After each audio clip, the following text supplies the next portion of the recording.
63-year-old Sheila Twala has lived in this house in the Johannesburg township of Soweto for the past 14 years.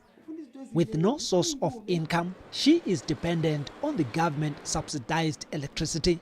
But the current failure of the public energy utility, Eskom, to constantly supply her and millions of South Africans with reliable electricity has left her fuming.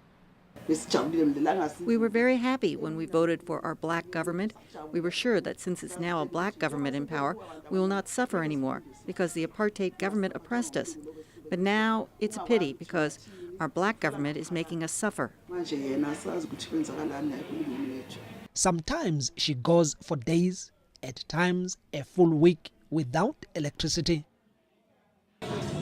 And there is no end in sight.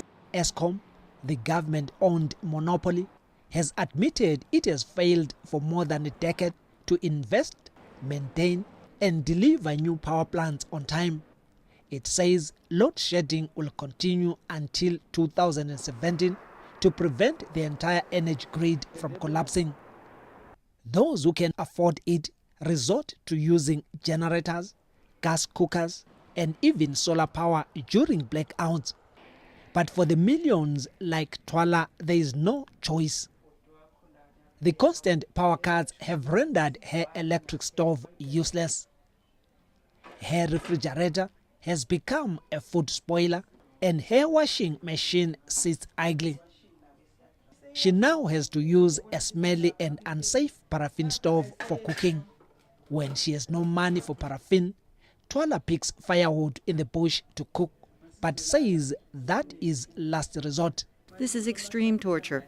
The smoke fills my eyes.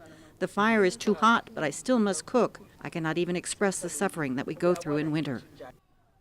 The load shedding has also impacted students living in poor households. 20-year-old Phineas Ngomane also lives in Soweto. He says constant blackouts have forced him and fellow students to resort to candlelight to study. This, he says, affects their efforts badly. It's not safe, and sometimes, the work doesn't become neat.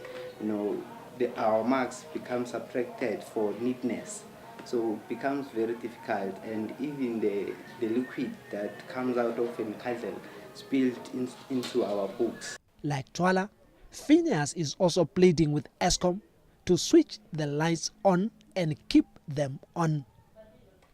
Thuso Khumalo for VOA News, Johannesburg.